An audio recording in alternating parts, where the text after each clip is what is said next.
ಆತ್ಮಹತ್ಯೆ ಮಾಡಿಕೊಳ್ಳುವ ರೈತರು ಹೇಡಿಗಳು ತಮ್ಮ ಹೇಳಿಕೆಯನ್ನ ಸಮರ್ಥಿಸಿಕೊಂಡಿದ್ದಾರೆ. ಬಿಸಿ ಪಾಟೀಲ್ ಕಾರ್ಯಕ್ರಮ ಮುಗಿದ ಬಳಿಕವೂ ಸಚಿವರ ಸಮರ್ಥನೆ.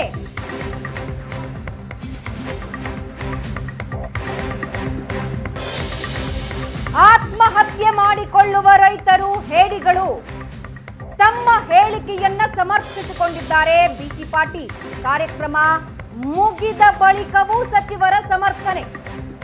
ಮಂಡ್ಯದ ರೈತ ಮಹಿಳೆಯ ಉದಾಹರಣೆಯನ್ನ ಸಚಿವರು ನೀಡಿದ್ದಾರೆ.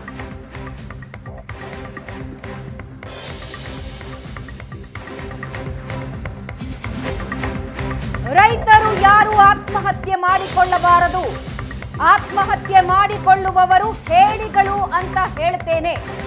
ಮಾಧ್ಯಮಗಳ ಪ್ರಶ್ನೆಗೂ ಇದೇ ಉತ್ತರ ನೀಡಿದ ಪಾಟೀಲ್.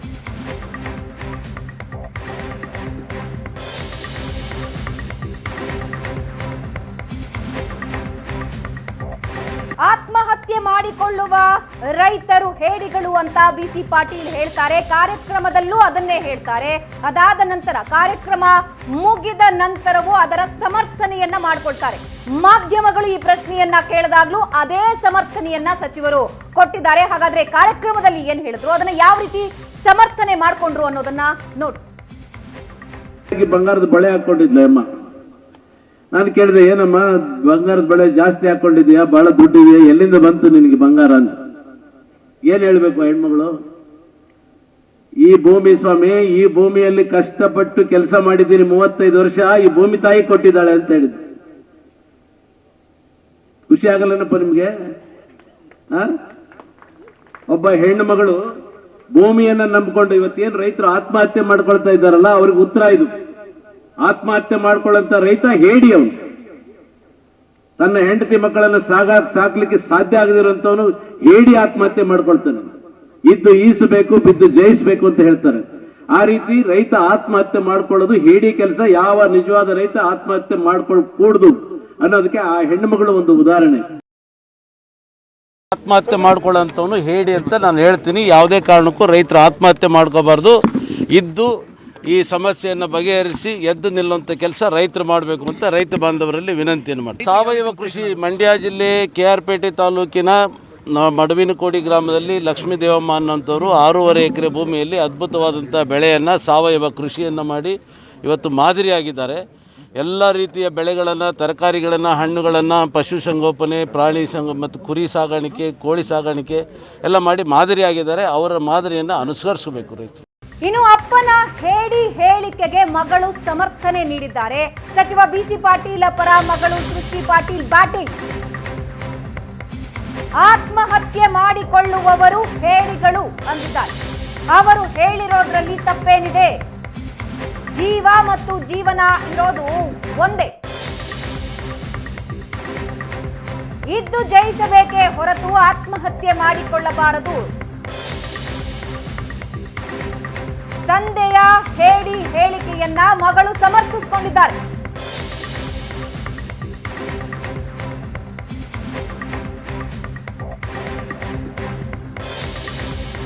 ಅವರು ಹೇಳಿರೋದ್ರಲ್ಲಿ ತಪ್ಪೇನಿದೆ ಅಂತ ಕೇಳ್ತಿದ್ದಾರೆ ಮಗಳು.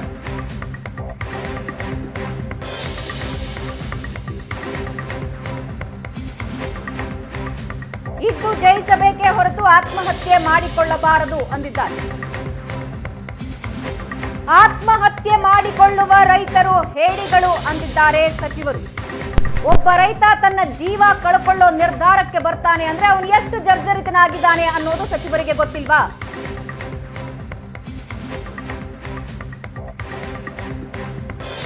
ಮಗಳು ಮಾಡಿರೋ ಟ್ವೀಟ್ ನೀವು ನೋಡ್ತಾ ಇದ್ದೀರಾ. ಆತ್ಮಹತ್ಯೆ ಮಾಡಿಕೊಳ್ಳುವವರು ಹೇಡಿಗಳು ಅಂತ ಹೇಳಿರೋ ಹೇಳಿಕೆಯ ಕುರಿತಾಗಿ ಸಮರ್ಥನೆ ಮಾಡಿಕೊಂಡಿದ್ದಾರೆ ಸೃಷ್ಟಿ ಪಾಟೀಲ್.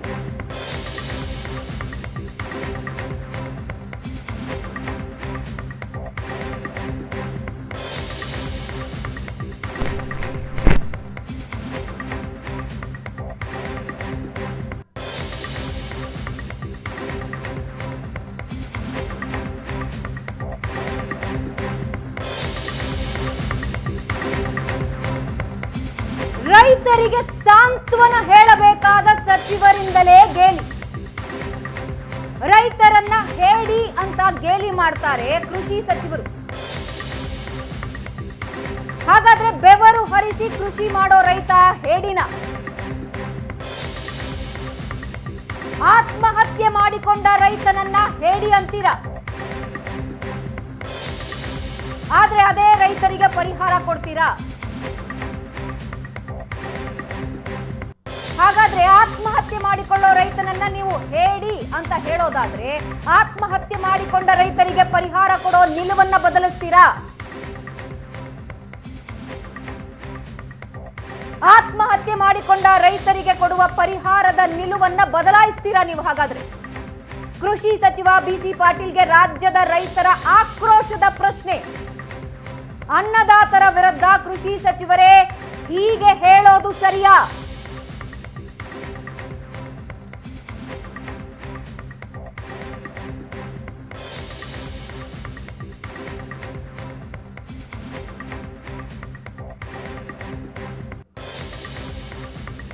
ಸಚಿವ ಬಿಸಿ ಪಾಟೀಲ್ ವಿರುದ್ಧ ರೈತರ ಆಕ್ರೋಶ.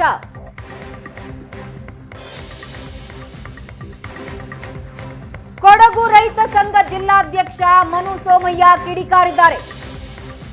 ರೈತರ ಆತ್ಮಹತ್ಯೆ ಪ್ರತಿ ಕೇಸ್ ಕೂಡ ಭಿನ್ನವಾಗಿರುತ್ತೆ. ಕೃಷಿ ಮಂತ್ರಿ ಎಷ್ಟು ಆತ್ಮಹತ್ಯೆ ಕೇಸನ್ನ ಸ್ಟಡಿ ಮಾಡಿದ್ದೀರಾ? ಆತ್ಮಹತ್ಯೆ ತಡೆಯೋದಕ್ಕೆ ಬೇಕಾದ ಕ್ರಮಗಳನ್ನ ಕೈಗೊಳ್ಳಿ. ಬಿಸಿ ಪಾಟೀಲ್ ತಮ್ಮ ಹೇಳಿಕೆಯನ್ನ ಹಿಂಪಡಿಬೇಕು ಅಂದಿದ್ದಾರೆ ಕೊಡಗು ರೈತ ಸಂಘದ ಜಿಲ್ಲಾಧ್ಯಕ್ಷ ಮನು ಸೋಮಯ್ಯ. ಮೊದಲು ಕೃಷಿ ಮಂತ್ರಿ ಏನು ಈ ಕೊಡಗು ಜಿಲ್ಲೆಯಲ್ಲಿ ಬಂದು ಇದು ಒಂದು ಯೋಧರ ಒಂದು ಭೂಮಿ. ಇಲ್ಲಿ ಇರೋವಂಥವ್ರು 80% ಎಲ್ಲ ಒಳ್ಳೆ ಕ್ರೀಡಾಪಟುಗಳು, ಒಳ್ಳೆ ಆರ್ಮಿಯಲ್ಲಿ, ಏರ್ಫೋರ್ಸಲ್ಲಿ, ನೇವಿಯಲ್ಲಿ ಸೇವೆಯನ್ನು ಸಲ್ಲಿಸ್ತಾ ಇರುವಂಥವ್ರು ಬಾರ್ಡ್ರಲ್ಲಿ ಹೋಗಿ ಸೇವೆಯನ್ನು ಸಲ್ಲಿಸ್ತಾ ಇದ್ದಾರೆ. ಆಗ ಬಾರ್ಡ್ರಲ್ಲಿ ಹೋಗಿ ಸೇವೆ ಸಲ್ಲಿಸುವಂಥವರೆಲ್ಲ ಏನು ಏಡಿಗಳ್ರಿ. ಇಲ್ಲಿ ಅವರು ಬೇರೆ ಎಲ್ಲಿಯಾದರೂ ಒಂದು ಈ ಜಿಲ್ಲೆಯಲ್ಲಿ ಈ ಮಾತನಾಡಿದರೆ ಪರವಾಗಿಲ್ಲ. ಈ ಜಿಲ್ಲೆಯಲ್ಲಿ ಒಂದೊಂದು ರೈತ ಆತ್ಮಹತ್ಯೆ ಒಂದೊಂದು ಕೇಸು ವಿಭಿನ್ನವಾಗಿದೆ, ಒಂದಕ್ಕೂ ವ್ಯತ್ಯಾಸ ಇದೆ. ಇದನ್ನು ಮೊದಲು ಅರ್ಥ ಮಾಡ್ಕೊಳ್ಳಿ. ಎಷ್ಟು ಆತ್ಮಹತ್ಯೆ ಫೈಲ್ನ ಕೃಷಿ ಮಂತ್ರಿ ಸ್ಟಡಿ ಮಾಡಿದ್ದಾರೆ, ಯಾವ ಕಾರಣಕ್ಕೋಸ್ಕರ ಸತ್ತಿದ್ದಾರೆ ಅಂತ ಹೇಳುವಂಥದ್ದು. ಇಲ್ಲಿ ಕಾಡು ಪ್ರಾಣಿಗಳ ಜೊತೆಲೆ ನಾವು ಹೊಡೆದಾಟ ಮಾಡಿಕೊಂಡು ಕೃಷಿ ಮಾಡ್ತಾಯಿದ್ದೀವಿ. ಆಗ ಒಂದು ನಮ್ಮ ಜಮೀನಿಗೆ ಹೋಗಬೇಕಾದ್ರೆ ಅಲ್ಲಿ ಆನೆ ಇರುತ್ತೆ, ನಮ್ಮ ಹಸಗಳನ್ನ ಮನೆ ಹತ್ರನೇ ನಮ್ಮ ಕೊಟ್ಟಿಗೆಯಲ್ಲಿ ಇರುವಂಥ ಕೊಟ್ಟಿಗೆ ಒಳಗಿಂದನೇ ಬಂದು ಹುಲಿಗಳು ಬಂದು ನಮ್ಮ ಜಾನುವಾರುಗಳನ್ನ ತೊಗೊಂಡು ಹೋಗ್ತಾ ಇದೆ, ಮನೆಯಲ್ಲಿರುವಂಥ ನಾಯಿಗಳನ್ನ ತೊಗೊಂಡು ಹೋಗ್ತಾ ಇದೆ ಚಿರತೆಗಳು ಬಂದು. ಆಗ ಅಂಥ ಒಂದು ಜಾಗದಲ್ಲಿ ಒಂದು ರೈತಾಪಿ ಮಾಡ್ತಾ ಬೆಳೀತಾ ಇದ್ದಾನಲ್ವ, ಅದು ಏನು ಅವ್ನು ಹೇಡಿ ಆದರೆ ಬೆಳೆಯೋಕ್ಕಾಗುತ್ತಾ? ಅವನು ಧೈರ್ಯವಂತ ಆಗಿರೋದಕ್ಕೆ ಅವನು ಈ ಥರದ ಎಲ್ಲ ಕಾಡು ಪ್ರಾಣಿಗಳನ್ನ ಎದುರಿಸ್ಕೊಂಡು ಕೃಷಿ ಮಾಡ್ತಾ ಇದ್ದಾನೆ. ಇಂಥ ಹೇಳಿಕೆ ವಾಪಸ್ ತೆಗೀಲಿ. ಅದ್ರ ಬದಲು ಈ ಆತ್ಮಹತ್ಯೆನ ತಡೆಗಟ್ಟಲಿಕ್ಕೆ ಏನು ಮಾಡಬೇಕು, ಮೊದಲು ಬೆಂಬಲ ಬೆಲೆ ಕೊಡೋದನ್ನ ಅವರು ಆಲೋಚನೆ ಮಾಡಲಿ. ಕೃಷಿ ಮಂತ್ರಿ ಏನು ಈ ಕೊಡಗು ಜಿಲ್ಲೆಯಲ್ಲಿ ಬಂದು ಇದು ಒಂದು ಯೋಧರ ಒಂದು ಭೂಮಿ. ಇಲ್ಲಿ ಇರೋವಂಥವ್ರು 80% ಎಲ್ಲ ಒಳ್ಳೆ ಕ್ರೀಡಾಪಟುಗಳು, ಒಳ್ಳೆ ಆರ್ಮಿಯಲ್ಲಿ, ಏರ್ಫೋರ್ಸಲ್ಲಿ, ನೇವಿಯಲ್ಲಿ ಸೇವೆಯನ್ನು ಸಲ್ಲಿಸ್ತಾ ಇರುವಂಥವ್ರು ಬಾರ್ಡ್ರಲ್ಲಿ ಹೋಗಿ ಸೇವೆಯನ್ನು ಸಲ್ಲಿಸ್ತಾ ಇದ್ದಾರೆ. ಆಗ ಬಾರ್ಡ್ರಲ್ಲಿ ಹೋಗಿ ಸೇವೆ ಸಲ್ಲಿಸುವಂಥವರೆಲ್ಲ ಏನು ಏಡಿಗಳ್ರಿ. ಇಲ್ಲಿ ಅವರು ಬೇರೆ ಎಲ್ಲಿಯಾದರೂ ಒಂದು ಈ ಜಿಲ್ಲೆಯಲ್ಲಿ ಈ ಮಾತನಾಡಿದರೆ ಪರವಾಗಿಲ್ಲ. ಈ ಜಿಲ್ಲೆಯಲ್ಲಿ ಒಂದೊಂದು ರೈತ ಆತ್ಮಹತ್ಯೆ ಒಂದೊಂದು ಕೇಸು ವಿಭಿನ್ನವಾಗಿದೆ, ಒಂದಕ್ಕೂ ವ್ಯತ್ಯಾಸ ಇದೆ. ಇದನ್ನು ಮೊದಲು ಅರ್ಥ ಮಾಡ್ಕೊಳ್ಳಿ. ಎಷ್ಟು ಆತ್ಮಹತ್ಯೆ ಫೈಲ್ನ ಕೃಷಿ ಮಂತ್ರಿ ಸ್ಟಡಿ ಮಾಡಿದ್ದಾರೆ, ಯಾವ ಕಾರಣಕ್ಕೋಸ್ಕರ ಸತ್ತಿದ್ದಾರೆ ಅಂತ ಹೇಳುವಂಥದ್ದು. ಇಲ್ಲಿ ಕಾಡು ಪ್ರಾಣಿಗಳ ಜೊತೆಲೆ ನಾವು ಹೊಡೆದಾಟ ಮಾಡಿಕೊಂಡು ಕೃಷಿ ಮಾಡ್ತಾಯಿದ್ದೀವಿ. ಆಗ ಒಂದು ನಮ್ಮ ಜಮೀನಿಗೆ ಹೋಗಬೇಕಾದ್ರೆ ಅಲ್ಲಿ ಆನೆ ಇರುತ್ತೆ, ನಮ್ಮ ಹಸಗಳನ್ನ ಮನೆ ಹತ್ರನೇ ನಮ್ಮ ಕೊಟ್ಟಿಗೆಯಲ್ಲಿ ಇರುವಂಥ ಕೊಟ್ಟಿಗೆ ಒಳಗಿಂದನೇ ಬಂದು ಹುಲಿಗಳು ಬಂದು ನಮ್ಮ ಜಾನುವಾರುಗಳನ್ನ ತೊಗೊಂಡು ಹೋಗ್ತಾ ಇದೆ, ಮನೆಯಲ್ಲಿರುವಂಥ ನಾಯಿಗಳನ್ನ ತೊಗೊಂಡು ಹೋಗ್ತಾ ಇದೆ ಚಿರತೆಗಳು ಬಂದು. ಆಗ ಅಂಥ ಒಂದು ಜಾಗದಲ್ಲಿ ಒಂದು ರೈತಾಪಿ ಮಾಡ್ತಾ ಬೆಳೀತಾ ಇದ್ದಾನಲ್ವ, ಅದು ಏನು ಅವ್ನು ಹೇಡಿ ಆದರೆ ಬೆಳೆಯೋಕ್ಕಾಗುತ್ತಾ? ಅವನು ಧೈರ್ಯವಂತ ಆಗಿರೋದಕ್ಕೆ ಅವನು ಈ ಥರದ ಎಲ್ಲ ಕಾಡು ಪ್ರಾಣಿಗಳನ್ನ ಎದುರಿಸ್ಕೊಂಡು ಕೃಷಿ ಮಾಡ್ತಾ ಇದ್ದಾನೆ. ಇಂಥ ಹೇಳಿಕೆ ವಾಪಸ್ ತೆಗೀಲಿ. ಅದ್ರ ಬದಲು ಈ ಆತ್ಮಹತ್ಯೆನ ತಡೆಗಟ್ಟಲಿಕ್ಕೆ ಏನು ಮಾಡಬೇಕು? ಎಸ್, ಸಚಿವರ ಈ ಹೇಳಿಕೆ ಬಗ್ಗೆ ಪ್ರತಿಕ್ರಿಯೆ ನೀಡೋದಕ್ಕೆ ಕೊಡಗು ರೈತ ಸಂಘದ ಜಿಲ್ಲಾಧ್ಯಕ್ಷ ಮನು ಸೋಮಯ್ಯ ಸ್ವತಃ ದೂರವಾಣಿ ಸಂಪರ್ಕದಲ್ಲಿದ್ದಾರೆ. ಮನು ಸೋಮಯ್ಯ ಅವರೇ, ಎಲೆಕ್ಷನ್ಗೆ ಹೋಗ್ಬೇಕಾದ್ರೆ ರೈತ ಬೆನ್ನೆಲುಬು, ದೇಶದ ಬೆನ್ನೆಲುಬು ಅಂತ ಕೈ ಮುಕ್ಕೊಂಡು ಹೋಗ್ತಾರೆ. ಇವತ್ತು ರೈತ ಹಾಗಾದ್ರೆ ಹೇಳಿನಾ? ಹೌದು ಮೇಡಮ್, ಇದನ್ನ ಕೇಳಿ ನಮ್ಗೆ ನಿಜವಾಗಿ ಒಂದು ರೈತ ಕುಲಕ್ಕೆ ಒಂದು ಬೇಸರವನ್ನು ಉಂಟು ಮಾಡಿದೆ. ಯಾಕೆಂತಂದ್ರೆ ನಾನು ಈಗಾಗಲೇ ಹೇಳಿದ ಹಾಗೆ ಕೃಷಿ ಮಂತ್ರಿ ಎಷ್ಟು ನಮ್ಮ ರಾಜ್ಯದಲ್ಲಿ ಒಂದು ವರ್ಷದಲ್ಲಿ ಏನು ಕರ್ನಾಟಕದಲ್ಲಿ ಎಷ್ಟು ಆತ್ಮಹತ್ಯೆಗಳಾಗಿದೆ, ಯಾವ ಜಿಲ್ಲೆಯಲ್ಲಿ ಆಗಿದೆ, ಏನೇನು ಕಾರಣಗಳಿದ್ದಾವೆ ಇದಕ್ಕೆ ಅವರ ಒಂದೊಂದು ಫೈಲಲ್ಲಿ ಎಷ್ಟು ಬ್ಯಾಂಕ್ ಲೋನ್ಗಳಿದೆ, ಅವರ ಮಕ್ಕಳು ಯಾವ ಶಾಲೆಗೆ ಹೋಗ್ತಾ ಇದ್ದಾರ, ಇಲ್ಲ ಶಾಲೆಯನ್ನು ಬಿಟ್ಟಿದ್ದಾರ ಅರ್ಧದಲ್ಲಿ, ಇದನ್ನೆಲ್ಲ ಮನವರಿಕೆ ಮಾಡಬೇಕು. ಒಂದು ಆತ್ಮಹತ್ಯೆ ಅಂತ ಹೇಳುವಂಥದ್ದು, ಒಂದು ಜೀವ ಕಳ್ಕೊಳ್ಳೋದಂದ್ರೆ ಅದು ಒಂದು ಕೊನೆಯ ಒಂದು ಘಟ್ಟ ಅಂತ ಒಂದು ಮನುಷ್ಯಂದು, ಇನ್ನು ನನಗೆ ಬದುಕಲಿಕ್ಕೆ ಆಗಲ್ಲ ಅಂತ ಹೇಳುವಂತ ಒಂದು ಪರಿಸ್ಥಿತಿಗೆ ಬಂದಿರ್ತಾನೆ. ಎಷ್ಟು ನೋವನ್ನು ತಿಂದಿರ್ತಾನೆ. ಆ ಕೃಷಿ ಮಾಡಿ, ಆ ಸಾಲ ಮಾಡಿ, ಏನೋ ಒಂದು ಮಳೆಗಾಲದಲ್ಲಿ ವ್ಯತ್ಯಾಸ ಬಂದ್ರೆ, ಒಂದು ಕ್ಲೈಮೇಟ್ ಚೇಂಜ್ ಆದ್ರೆ ನಾವು ಅದಕ್ಕೆ ಏನು ಬ್ಯಾಂಕಿಂದ ಲೋನ್ ತಗೊಂಡಿರ್ತೀವಿ, ಈ ಭೂಮಿ ತಾಯಿನ ನಂಬಿ ಇದಕ್ಕೆ ನಾವು ಅದನ್ನ ಆ ಹಣವನ್ನು ನಾವು ತಗೊಂಡೋಗಿ ಎಲ್ಲೋ ನಾವು ಕಟ್ಟಡ ಕಟ್ಲಿಕ್ಕೋ ಅಲ್ಲ ಎಲ್ಲೋ ಒಂದು ಜೂಜಾಡ್ಲಿಕ್ಕೋ ನಾವು ಬಳಸಿರೋದಿಲ್ಲ. ಎಲ್ಲವನ್ನು ಈ ಭೂಮಿಗೆ ಆಗಿರ್ತೀವಿ. ಯಾಕೆ? ಒಳ್ಳೆ ಬೆಳೆ ತೆಗಿಯೋಣ ಅಂತೇಳಿ. ಆ ಬೆಳೆಯನ್ನು ಸಮೇತ ಒಳ್ಳೆ ಉತ್ತಮವಾದ ಬೆಳೆಯನ್ನು ನಾವು ಬೆಳೆದಾದ್ಮೇಲೆ ನಾವೊಬ್ಬರೇ ರೈತ ಮಾತ್ರ ಅದನ್ನ ತಿನ್ನೋದಿಲ್ಲ, ದೇಶದಲ್ಲಿ ಎಲ್ಲ ಜನರಿಗೂ ಅದನ್ನ ನಾವು ಹಂಚ್ತೀವಿ. ಆಗ ಇಂಥ ಒಂದು ಕೆಲಸವನ್ನು ನಾವು ರೈತರು ಮಾಡ್ತಾ ನಾವು ಪರಿಸರನೂ ಸಮೇತ ಒಂದು ಮರ ಗಿಡ ಬೆಳೆಸೋದ್ರಲ್ಲಿ ಪರಿಸರವನ್ನು ಸಮೇತ ನಾವು ಕಾಪಾಡ್ತಾ ಬರ್ತಾ ಇದೀವಿ. ಇವತ್ತೇನು ಉಸಿರಾಡ್ಲಿಕ್ಕೆ ಕೃಷಿ ಮಂತ್ರಿಗೆ ಉಸಿರಾಡ್ಲಿಕ್ಕೆ ಆಕ್ಸಿಜನ್ ಬರುತ್ತೆ, ನಾವೆಲ್ಲ ಇಲ್ಲಿ ನಾವು ನಮ್ಮ ಅದರಲ್ಲೂ ಸ್ಪೆಷಲ್ ಆಗಿ ಕೊಡಗು ಜಿಲ್ಲೆ ಕೃಷಿಗೆ ಬೆನ್ನೆಲುಬಾಗಿ ಸರ್ಕಾರ ನಿಂತ್ಕೊಂಡ್ಬಿಟ್ರೆ ಸರ್ಟಿಫೈಡ್ ಬೀಜ ಅಂತಾರೆ, ಬೀಜ ಕೈ ಕೊಡುತ್ತೆ, ಬೆಳೆ ಬೆಳೆಯೋದಿಲ್ಲ, ನೀರ್ ಯಥೇಚ್ಛವಾಗಿ ಗದ್ದೆಗೆ ನುಗ್ಗಿದಾಗ ಅದಕ್ಕೆ ಪರಿಹಾರ ಸಿಗೋದಿಲ್ಲ. ಇಂಥ ಸಂದರ್ಭದಲ್ಲಿ ರೈತನಿಗೆ ಸರ್ಕಾರ ಬೆನ್ನೆಲುಬಾಗಿ ನಿಂತ್ಕೊಂಡ್ರೆ ರೈತ ಯಾಕಂತ ನಿರ್ಧಾರ ಮಾಡ್ತಾನೆ?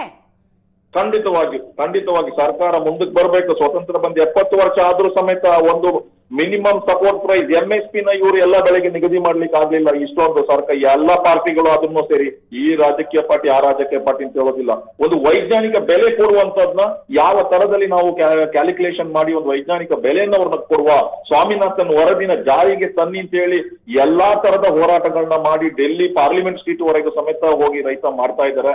ಇನ್ನು ಅದಕ್ಕೆ ಒಂದು ಕೂತು ಚರ್ಚೆ ಮಾಡಿ ಅಂತ ಒಂದು ಗಂಭೀರ ಪರಿಸ್ಥಿತಿಯನ್ನು ನಾವು ಅದನ್ನ ರೈತರ ಅನುಕೂಲಕ್ಕೋಸ್ಕರ ನಾವು ಮಾಡೋಣ ಅಂತ ಹೇಳುವಂತ ದಿಟ್ಟ ನಿರ್ಧಾರ ಯಾವ ಮಂತ್ರಿಗಳಿಲ್ಲ. ಈ ತರದ ಒಂದು ಬೇಜವಾಬ್ದಾರಿಯ ಒಂದು ಸ್ಟೇಟ್ಮೆಂಟ್ ಅನ್ನು ಕೊಡ್ಲಿಕ್ಕೆ ಮಾತ್ರ ನಮ್ಮ ದೇಶದ ರಾಜಕೀಯ ವ್ಯಕ್ತಿಗಳು ಬಹಳ ಮುಂದೆ ಇರ್ತಾರೆ. ದಯವಿಟ್ಟು ಕೃಷಿ ಮಂತ್ರಿಯವರು ಅದನ್ನ ಅರ್ಥ ಮಾಡ್ಕೊಂಡು ವಾಪಸ್ ತಗೊಳ್ಳಿ. ಅದ್ರ ಬದಲು ಮುಂದಿನ ದಿನಗಳಲ್ಲಿ ಚಿಂತನೆ ಮಾಡ್ಲಿ, ಹೆಂಗೆ ರೈತ ಆತ್ಮಹತ್ಯೆಗಳನ್ನ ನಾವು ತಪ್ಪಿಸ್ಬೋದು, ಇದಕ್ಕೆ ಏನು ಮೂಲ ಕಾರಣ, ಎಲ್ಲಿ ನಾವು ಅವ್ರನ್ನ ಬದುಕಿಸಬಹುದು ಅಂತ ಹೇಳುವಂತ ಆಲೋಚನೆಯನ್ನು ಖಂಡಿತ ಮಾಡ್ಲಿ. ತುಂಡು ಭೂಮಿ ಇರೋ ಎಷ್ಟು ರೈತರಿಗೆ ಗೊತ್ತು ಸರ್, ಹವಾಮಾನ ಬದಲಾಗ್ತಾ ಇದೆ, ನಾವು ಕೃಷಿಯಲ್ಲಿ ಏನನ್ನ ಹೊಸದಾಗಿ ಅಳವಡಿಸ್ಕೊಳ್ಬಹುದು ಅಂತ. ಹೆಸರಿಗೆ ಮಾತ್ರ ಆ ಯೋಜನೆ ಇರುತ್ತೆ, ಈ ಯೋಜನೆ ಇರುತ್ತೆ, ನಾವು ಸರ್ಕಾರ ರೈತರ ಬೆನ್ನೆಲುಬಾಗಿ ನಿಂತಿರ್ತೀವಿ ಅಂತ. ಎಷ್ಟು ಜನ ರೈತರಿಗೆ ಸರ್ಕಾರದ ಯೋಜನೆಗಳು ತಲುಪ್ತಾ ಇದೆ? ಹೌದು, ಇವತ್ತು ನೀವು ಹೇಳೋ ಆ ಪ್ರಶ್ನೆಗೆ ನಿಜವಾಗಿ ಕೃಷಿ ಮಂತ್ರಿನೇ ಕೇಳಬೇಕು, ಎಷ್ಟು ಜನರಿಗೆ ತಲುಪ್ತಾ ಇದೆ ಮತ್ತು ಇದನ್ನು ನೀವು ಎಷ್ಟು ಜನರಿಗೆ ಈ ಯೋಜನೆಗಳ ಬಗ್ಗೆ ನೀವು ಮಾಹಿತಿ ಕೊಟ್ಟು ಅರ್ಥ ಮಾಡಿಸ್ತಾ ಇದ್ದೀರಾ. ಇದರಲ್ಲಿ ಅರ್ಧ ಹಣ ಹಾಗೇನೆ ಹೋಗ್ಬಿಡುತ್ತೆ, ರೈತರ ಕೈ ತಲುಪೋದಿಲ್ಲ. ಏನೆಲ್ಲ ಇವರು ಯೋಜನೆ ರೈತರಿಗೋಸ್ಕರ ಹಾಕ್ತಾರೆ ಅದ್ರಲ್ಲಿ ಒಂದು 20-30% ಮಾತ್ರ ರೈತರಿಗೆ ಸಿಕ್ಕುತ್ತೆ. ಬಾಕಿ ಎಲ್ಲಾನು ಅಲ್ಲಿ ನಮ್ಮ ಅಧಿಕಾರಿ ವರ್ಗದವ್ರನ್ನ ಭೇಟಿ ಮಾಡೋದಾಗ್ಲಿ, ಅಲ್ಲ ಮಂತ್ರಿ ಮಂಡಲದಿಂದ ನಮ್ಗೆ ಈ ಕಡೆ ಬರೋದು ಅರ್ಧದಲ್ಲೇ ಹೋಗ್ಬಿಡುತ್ತೆ. ಇದನ್ನ ಮೊದಲು ಅವ್ರು ಸ್ಟಡಿ ಮಾಡ್ಲಿ, ಇಂಥ ಫೈಲ್ಗಳನ್ನ ಇದನ್ನ ಸ್ಟಡಿ ಮಾಡಿ ಹೇಗೆ ಅದನ್ನ ಕೊನೆಯ ಘಟ್ಟದ ಒಂದು ರೈತನಿಗೆ ತಲುಪಿಸ್ಬೇಕು ಅದನ್ನ ಆಲೋಚನೆ ಮಾಡ್ಲಿ. ಈಗ ನಮ್ಮ ಕೊಡಗು ಜಿಲ್ಲೆಯಲ್ಲೇ ಇವರು ಈ ಸ್ಟೇಟ್ಮೆಂಟ್ ಮಾಡಿದ್ದಾರೆ. 3 ವರ್ಷದಿಂದ ಸತತವಾಗಿ ಜಲಪ್ರಳಯ, ಭೂಕುಸಿತ ಆಗಿದೆ. ನಮ್ಮ ತೋಟ ಏನಿದೆ, ಬಂಗ್ಲೆ ಇರ್ಬೋದು, ಕಾರ್ ಇರ್ಬೋದು, ದನಗಳಿರ್ಬೋದು, ಎಲ್ಲನೂ ಕೊಚ್ಚಿ ಮಣ್ಣೊಳಗೆ ಸೇರಿತು. ಅಂತ ಸಂದರ್ಭದಲ್ಲಿ ಎಲ್ಲಾದ್ರೆ ನಾವು ಒಂದು ಆತ್ಮಹತ್ಯೆ ಕೇಸ್ ಕೊಡಗಿನಲ್ಲಿ ನಡೆದಿದೆಯಾ? 3 ವರ್ಷ ಸತತವಾಗಿ ನಮ್ಗೆ ಜಲಪ್ರಳಯ ಆಗಿದೆ, ಭೂಕುಸಿತ ಆಗಿದೆ. ಆಗ ನಾವು ಧೈರ್ಯದಲ್ಲಿ ನಾವು ಮುಂದಕ್ಕೆ ಕೃಷಿ ಏನ್ ಮಾಡಬಹುದು ಜಾಗನೇ ಇಲ್ಲ. ಆ ಭೂಕುಸಿತ ಆದಂತ ಏರಿಯಾ ಏನಿದೆ ಅಲ್ಲಿ ನಮ್ಗೆ ಆ ಭೂಪಟದಲ್ಲಿ ಸರ್ವೆ ನಂಬರೇ ಮಿಸ್ ಆಗ್ಬಿಟ್ಟಿದೆ, ಎಲ್ಲಿ ಹುಡುಕ್ಲಿಕ್ಕೆ ಆಗಲ್ಲ ಇವಾಗ. ಸೊ ಅಂತಹ ಸಂಕಷ್ಟವನ್ನು ಮೆಟ್ಟಿ ನಿಲ್ಲೋ ರೈತ ಆತ್ಮಹತ್ಯೆ ಮಾಡಿಕೊಂಡ್ರೆ ಆತ ಹೇಳಿ ಅನ್ನೋ ಹೇಳಿಕೆ. ಧನ್ಯವಾದ ಮನೋಹರ. ಸುವರ್ಣ ನ್ಯೂಸ್ನೊಂದಿಗೆ ಮಾತನಾಡಿದಕ್ಕೆ ರೈತ ಮುಖಂಡರಾದಂತಹ ಕೋಡಿಹಳ್ಳಿ ಚಂದ್ರಶೇಖರ್ ಅವರು ನಮ್ಮೊಂದಿಗೆ ದೂರವಾಣಿ ಸಂಪರ್ಕದಲ್ಲಿದ್ದಾರೆ. ಸರ್, ನಿಮಗೂ ಅದೇ ಪ್ರಶ್ನೆನ ನಾನು ಪಾಸ್ ಮಾಡ್ತೀನಿ. ಹೋಗಿ ಮತ ಕೇಳಬೇಕಾದ್ರೆ ರೈತ ದೇಶದ ಬೆನ್ನೆಲುಬು, ನಾವು ರೈತರ ಹೆಸರಲ್ಲಿ ಪ್ರಮಾಣ ವಚನ ಸ್ವೀಕರಿಸ್ತೀವಿ ಅಂತಾರೆ. ಸರ್, ಇವತ್ತು ಆತ್ಮಹತ್ಯೆ ಮಾಡಿಕೊಳ್ಳೋ ರೈತ ಹೇಳಿ ಅಂತಾರೆ ಸಚಿವರು. ಇದು ಅತ್ಯಂತ ಮೂರ್ಖತನದ ಹೇಳಿಕೆ ಆಗಿದೆ. ಇದನ್ನ ಮೊದಲನೇದಾಗಿ ನಾನು ಖಂಡನೆ ಮಾಡ್ತೇನೆ. ವಿವೇಕ ಏನಾರ ಇದ್ರೆ ತಕ್ಷಣವೇ ರೈತ ಸಮುದಾಯವನ್ನ ಕ್ಷಮೆ ಕೇಳಿ ಅದನ್ನ ಸರಿ ಮಾಡ್ಕೋಬೇಕು BC ಪಾಟೀಲ್. ಎರಡನೇದಾಗಿ ನಾನು ಹೇಳೋ ಮಾತು ಏನಪ್ಪಾ ಅಂದ್ರೆ, ಅಧಿಕಾರ ಕೊಟ್ಟಿರೋದು ರೈತರ ಸೇವೆ ಮಾಡಕ್ಕಪ್ಪ. ನೀನು ಡೈಲಾಗ್ ಪಂಚ್ ಹೊಡಿಲಿಕ್ಕೆ ನೀನು ಅಧಿಕಾರದ ದರ್ಪವನ್ನ ಹೇಗೆ ಮಾತಾಡದೆ ಅಂತೇಳಿ ತೋರಿಸ್ಕೊಳಕ್ಕಲ್ಲಪ್ಪ. ನೀನು ಸೇವೆ ಮಾಡಕ್ಕಿರೋನು, ನೀನ್ ಸೇವೆ ಮಾಡಕ್ಕಿರೋನು. ಒಬ್ಬ ರೈತ ಆತ್ಮಹತ್ಯೆ ಮಾಡ್ಕೊಂಡ್ರೆ ನಿನ್ನ ಕರ್ತವ್ಯ ಏನು? ನಿನ್ನ ಕರ್ತವ್ಯ ಆಯ್ತಾ? ಅಂತ ತಪ್ಪು ನಿರ್ಧಾರ ತಗೋಬೇಡಪ್ಪ. ನೀನು ಮಾಡ್ತಕ್ಕಂಥದ್ದು ನಿನ್ನ ಕಷ್ಟಗಳಿಗೆ ಪರಿಹಾರ ಅಲ್ಲ ಸಾವು, ನಿನ್ನ ಕುಟುಂಬಕ್ಕೆ ಪರಿಹಾರ ಅಲ್ಲ ಸಾವು. ನೀನು ಬದುಕಿರ್ಬೇಕು. ನಿನ್ನ ಜೊತೆಯಲ್ಲಿ ನಾವಿದೀವಿ, ನಮ್ಮ ಸರ್ಕಾರ ಇದೆ, ಸಾವಿರಾರು ಕೋಟಿ ಖರ್ಚು ಮಾಡ್ತಾ ಇದೀವಿ. ನೀನು ಇಂಥ ತಪ್ಪು ನಿರ್ಧಾರ ತಗೋಬೇಡ ಅಂತ ಹೇಳಿ ಆತ್ಮಸ್ಥೈರ್ಯ ತುಂಬುವಂತ ಕೆಲಸವನ್ನ ಒಬ್ಬ ಸಚಿವ ಮಾಡ್ಬೇಕು. ಅದನ್ ಬಿಟ್ಟು ನೀನು ಖಂಡನೆ ಮಾಡೋದಕ್ಕೆ ಹೋಗ್ತೀಯಲ್ಲ, ನೀನ್ ಯಾವ ಸೀಮೆ ಸರ್? ರೈತನ ಜೀವನದ ಗೇಲಿ ಅಲ್ವಾ ಸರ್ ಇದು? ಅದೇ ಇಷ್ಟೊಂದು ಗೇಲಿ ಮಾಡ್ತಕ್ಕಂಥದ್ದು, ಹಾಸ್ಯ ಮಾಡ್ತಕ್ಕಂಥದ್ದು, ಅಪಮಾನ ಮಾಡ್ತಕ್ಕಂಥದ್ದು, ನೀನು ಒಬ್ಬ ಸರ್ಕಾರಿ ಮಂತ್ರಿಯಾಗಿ ಮಾಡ್ತಕ್ಕಂಥ ನಡವಳಿಕೆನ, ನಿಂದು ನೀತಿನ, ನಿನ್ ಮಾತ ಇದನ್ನ ನಾವು ಕೇಳ್ಬೇಕೋ ಬೇಡ? ಇದನ್ನ ನಾನು ಮೊದಲನೇದಾಗಿ ಖಂಡನೆ ಮಾಡ್ತಾನೆ. ಮೊದಲು ಆ ಮಾತನ್ನ ವಾಪಸ್ ತಗೋಬೇಕು. ಸಚಿವರು ಕಾರ್ಯಕ್ರಮ ಮುಗಿಸ್ಕೊಂಡು ವಾಪಸ್ ಬಂದು ಮಾಧ್ಯಮಗಳ ಮುಂದೆ ಆ ಹೇಳಿಕೆಯನ್ನು ಸಮರ್ಥನೆ ಮಾಡ್ಕೊಳ್ತಾರೆ. ಸರ್, ನಾನು ಹೇಳಿದ್ದು ಕರೆಕ್ಟು ಅಂತ. ನಾಚಿಕೆ ಆಗ್ಬೇಕು. ಸಮರ್ಥನೆ ಮಾಡ್ಕೊಂಡ್ರೆ ನಾಚಿಕೆ ಆಗ್ಬೇಕು. ಯಾವ್ದೋ ಹೆಣ್ಣು ಮಗಳನ್ನ ತುಂಬಾ ಒಡವೆ ಹಾಕ್ಬಿಟ್ಟಿದೀವಿ, ನೀವು ತುಂಬಾ ಮಣ್ಣಿನಿಂದ ದುಡಿದು ಸಂಪಾದನೆ ಮಾಡ್ಬಿಟ್ಟಿದೀವಿ ಅಂತ ಹೇಳಿ ನೀ ಕೊಡಗಿನಲ್ಲಿ ಹೋಗಿ ಮಾತಾಡ್ತೀಯಲ್ಲ, ಆ ಒಡವೆ ಹಿಂದ್ಗಡೆ ಆತನ ಗಂಡ ಆಕೆ ಸೇರಿ ಎಷ್ಟು ಕಷ್ಟ ಬಿದ್ದು ಆ 4 ಜನರಿಗೆ ಬದುಕಬೇಕಂತ ಒಡವೆ ಸಂಪಾದನೆ ಮಾಡಿದ್ದಾರೆ. ಅಥವಾ ಆಕೆಯ ತಂದೆ ತಾಯಿಗಳು ಆಸ್ತಿ ಮಾಡಿ ಆ ಒಡವೆ ಕೊಡ್ತಿದಾರ ಮದ್ವೆ ಮುಂಚೆ, ಅಥವಾ ಸಾಲ ಮಾಡಿ ಕೊಡ್ತಿದ್ರು. ಇದು ಗೊತ್ತಾ ಮಿಸ್ಟರ್ ಪಾಟೀಲ್ ನಿನಗೆ? ಒಂದು ಬೇಜವಾಬ್ದಾರಿಯಿಂದ ಮಾತಾಡ್ತಕ್ಕಂಥದ್ದು ಸರಿಯಲ್ಲ ಇದು. ನೀನು ಹುರಿದುಂಬಿಸ್ಬೇಕು ಅಂತ ಒಂದು ಆತ್ಮಹತ್ಯೆಯ ಹೆಜ್ಜೆ ಇಟ್ಟಿರೋನ್ನ ಹಿಂದಕ್ಕೆ ಬರ್ಲಿಕ್ಕೆ ಹೇಳ್ಬೇಕು. ಅದನ್ನ ಬಿಟ್ಬಿಟ್ಟು ನೀನು ಸಿನಿಮಾ ಡೈಲಾಗ್ ಹೇಳ್ತೀಯಲ್ಲ, ಇದನ್ನ ನಾಚಿಕೆ ಆಗ್ಬೇಕು. ರೈತ ಸಚಿವಂಗೆ ನಾಚಿಕೆ ಆಗ್ಬೇಕು. ಇದು ರೈತ ಸಮುದಾಯಕ್ಕೆ ಮಾಡಿದಂತ ಅಪಮಾನ. ಇದನ್ನ ಮೊದಲು ವಾಪಸ್ ತಕ್ಕೋಬೇಕು. ಸಚಿವರು ಒಂದು ಕಾರ್ಯಕ್ರಮಕ್ಕೆ ಬರ್ತಾರೆ ಅಂದ್ರೆ ಸರ್, ತುಂಬಾ ಕಷ್ಟದಲ್ಲಿರೋ ರೈತ ಏನೋ ಒಂದು ಹೋಪ್ ಅಲ್ಲಿ ಬಂದಿರ್ತಾನೆ, ಸಚಿವರಿಂದ ಏನಾದ್ರೂ ಮಾಹಿತಿ ಸಿಗ್ಬಹುದು ಅಥವಾ ಅವ್ರನ್ನ ಮಾತಾಡ್ಸಿದ್ರೆ ಏನಾದ್ರೂ ಆಗ್ಬಹುದು ಅಂತ ಕೆಟ್ಟ ಮನಸ್ಥಿತಿಯಲ್ಲಿರುವಂತ ಒಬ್ಬ ರೈತನಿಗೆ, ಕಷ್ಟದಲ್ಲಿರೋ ರೈತನಿಗೆ ನೀನು ಹೇಳಿ ಅಂದ್ಬಿಟ್ರೆ ಹೆಂಗೆ ಸರ್? ಇದು ರೇಡಿ ಅಂದಿರೋದು ಯಾರೋ ಒಬ್ಬ ರೈತನಿಗಲ್ಲ, ಇಡೀ ರೈತ ಸಮುದಾಯಕ್ಕೆ ಹೇಳಿದಂತ ಮಾತಾಗಿದೆ. ಆ ಕಾರಣಕ್ಕೆ ಇದು ಮಾನ್ಯ ಯಡಿಯೂರಪ್ಪನವ್ರಿಗೆ ಹೇಳ್ತಾನೆ, ನಿಮ್ಮ ಸಚಿವರುಗಳಿಗೆ ಕನಿಷ್ಠ ಯಾವ ರೀತಿ ನಡ್ಕೋಬೇಕಂತ ಹೇಳಿ ಒಂದು ತಿಳುವಳಿಕೆ ಪಾಠವನ್ನ ಕೊಡ್ರಿ. ರೈತರ ಜೊತೆ ಹೆಂಗ್ ನಡ್ಕೋಬೇಕು, ದಲಿತನ ಜೊತೆ ಹೆಂಗ್ ನಡ್ಕೋಬೇಕು, ಒಬ್ಬ ಕಾರ್ಮಿಕನ ಜೊತೆ ಹೆಂಗ್ ನಡ್ಕೋಬೇಕು, ಒಬ್ಬ ನಾಗರಿಕನ ಜೊತೆ ಹೆಂಗ್ ನಡ್ಕೋಬೇಕಂತ ಹೇಳಿ ಈ ತರದ ನಡವಳಿಕೆಗಳನ್ನೆಲ್ಲ ನಾವು ಖಂಡನೆ ಮಾಡ್ತೇವೆ. ಮಾನ್ಯ ಯಡಿಯೂರಪ್ಪನವ್ರದ್ದು ಹೇಳ್ತೇವೆ. ಇದನ್ನ ತಿದ್ದಿ ಸರಿ ಮಾಡ್ಕೊಂಡು ಹೋದ್ರೆ ಮಾತ್ರ ನಿಮ್ಮ ಸರ್ಕಾರಕ್ಕೆ ಮರ್ಯಾದೆ ಬರುತ್ತೆ. ಇಲ್ಲದೆ ಇದ್ರೆ 3 ಕಾಸಿನ ಮರ್ಯಾದೆ ಇರೋದಿಲ್ಲ ಅಂತೇಳಿ ಮಾನ್ಯ ಮುಖ್ಯಮಂತ್ರಿ ಅವ್ರಿಗೂ ಹೇಳ್ತಾರೆ. ಎಸ್, ಧನ್ಯವಾದ ಕೋಡಿಹಳ್ಳಿ ಚಂದ್ರಶೇಖರ್ ಅವರೇ ಸುವರ್ಣ ನ್ಯೂಸ್ ಜೊತೆ ಮಾತನಾಡಿದ್ದಕ್ಕೆ. ಒಬ್ಬ ರೈತ ಆತ್ಮಹತ್ಯೆಯ ಕೆಟ್ಟ ನಿರ್ಧಾರಕ್ಕೆ ಬರ್ತಾನೆ ಅಂದ್ರೆ ಆತ ಎಷ್ಟು ನರಳಿರ್ತಾನೆ ಅನ್ನೋದು ಸಚಿವರಿಗೆ ಗೊತ್ತಿಲ್ವಾ ಹಾಗಾದ್ರೆ? ಇದು ಏಷ್ಯಾನೆಟ್ ನ್ಯೂಸ್ ನೆಟ್ವರ್ಕ್ ಪ್ರಸ್ತುತಿ. ನೀವು ನೋಡ್ತಿದ್ದೀರಾ ಏಷ್ಯಾನೆಟ್ ಸುವರ್ಣ ನ್ಯೂಸ್.